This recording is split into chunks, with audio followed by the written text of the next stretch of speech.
Hey everyone, welcome to today's Prof. Dan tutorials. Did you know that changing your address with the US Postal Service, USPS, will not automatically update your address with USCIS, United States Citizenship and Immigration Services. Plus, USPS will not also forward your mail from USCIS. So, updating your information with both the USCIS and USPS is important should you change your address. So today, I am going to explain how you can easily update your address with USCIS using their new Enterprise Change of Address self-service tool. This new tool makes the process much faster and more efficient than a couple of ways it's being done by others. Uh,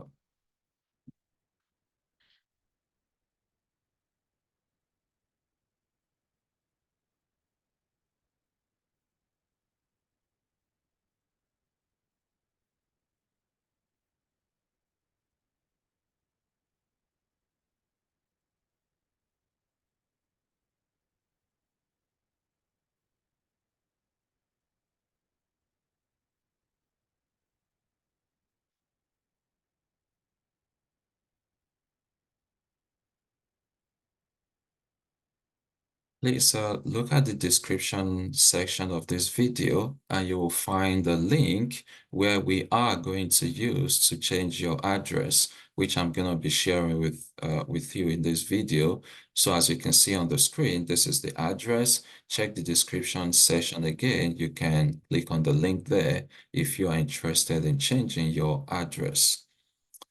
Now, a couple of things we should also take note of is that changing your address with USCIS ensures that you receive all important notifications and documents.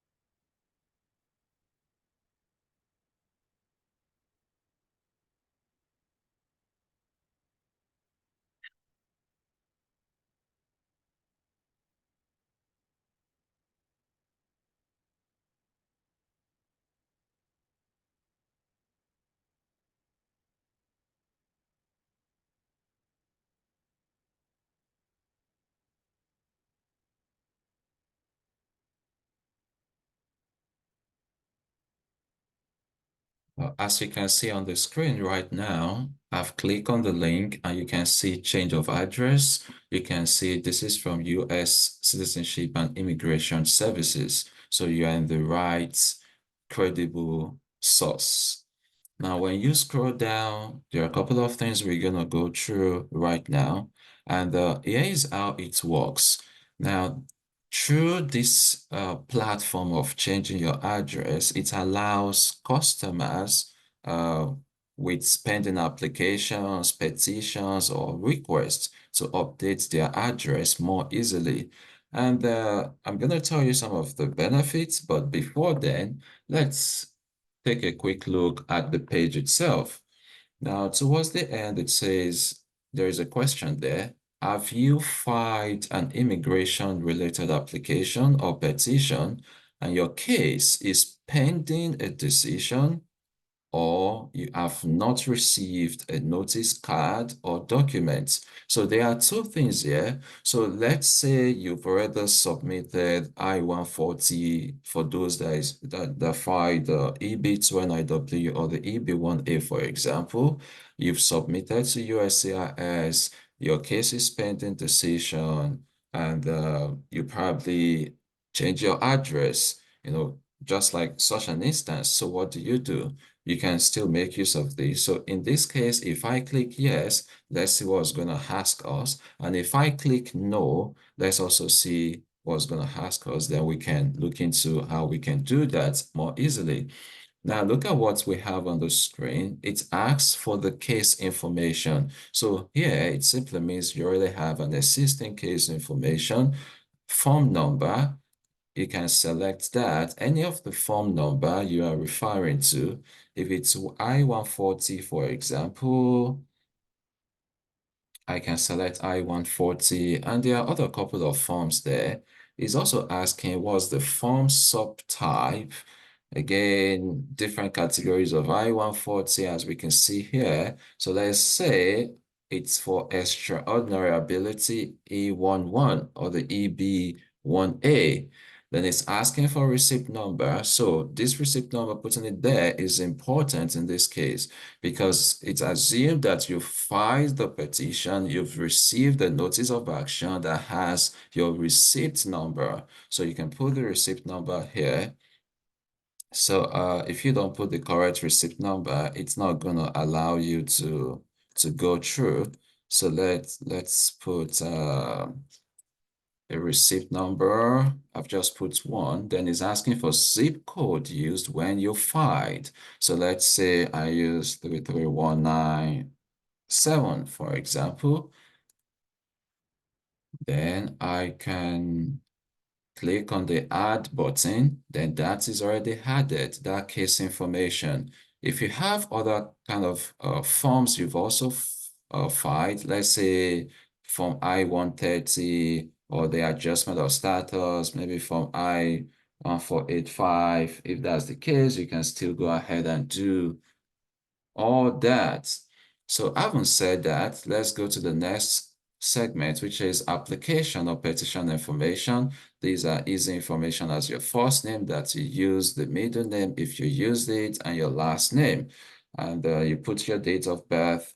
This is optional. If you have an A number, you put it. If you do not have it, no need. For those of you, again, who are non-immigrants, some of you have the A number already sent through your notice of action that you received. So you can put it there. If you do not have it, there is no need. It's just to track all your immigration cases.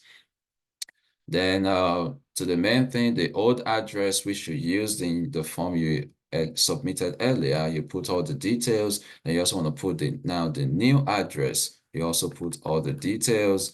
Mailing address, this is important because if you are still receiving mail from USCIS, you want to make sure it's not going to the wrong place, and that's why you're trying to change your address.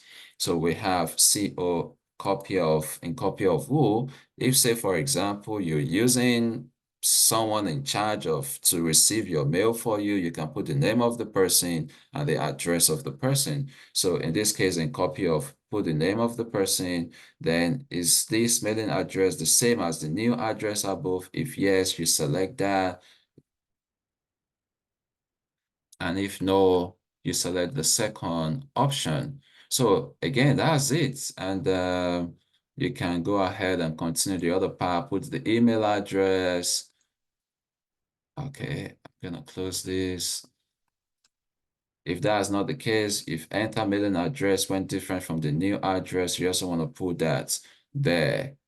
Then an email address, you put your email address, then filed by, this form is completed by who you are, the applicant or the petitioner, then all other details, security check, click the accept button towards the end, then you submit, and that is it. You're able to change your address that way.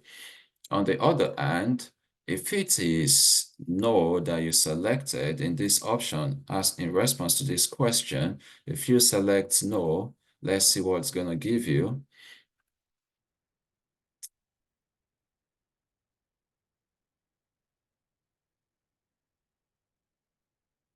So this is for, no, this is not for no. Let's see.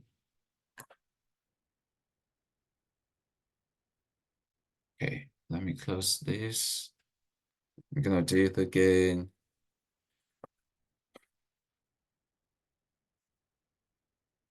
All right, while I'm still waiting on that, let's take a look at some other benefit that this has. The benefit of changing your address through this means. Okay, I have this comes up. I'm gonna select no. Now, one of the benefits is speed and efficiency. Now, through this means it significantly improves how quickly and efficiently you can update your address with USCIS. And another benefit of this is a single update location.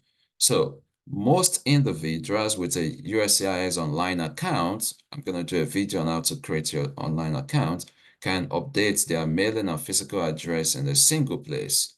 Now, this means you do not need to, for example, update the address in multiple places. You do not need to fill out a paper AR-11, that's aliens change of address card. You do not have to call the contact center, USCIS contact center. You do not need to visit the USCIS field or asylum office. So these and many more. So this is the benefit of changing your address through this means. And for this one that we selected no, assuming you do not have a receipt number yet, different things happen. It could be that you submitted your form, your I-140, and it's immediately you change your address and you've not received mail from USCIS that contain your receipt of notice, the receipt number, and other details. So in that case, you can still go ahead and change your address by selecting no. You fill in your details, your first name, your middle name, your last name, date of birth, a number if you do have or not, old address, and new address information. And basically that is it. And again, if you are putting it in care of someone with a different mailing address, you can still go ahead and do that here. Put your email address, and that is it. And ensure you submit it. So this is one way of changing your address with USCIS, which is very important. Again, it's important if you move from your previous address within 5 to 10 days, please ensure you change your address. In summary, it's convenient. Update your address from the comfort of your home. You avoid paperwork. You don't need to deal with any physical forms or multiple updates. And you ensure you also meet the USCIS requirement by promptly updating your address because that's what is required. And yeah, that's it. For customers without, I mean, for petitioners or applicant without a pending cases, even if you don't have any pending applications, petition, or requests, yes, you can still use this tool as well to meet the requirements to notify USCIS that you have moved. If you change your address, please update your address through this means.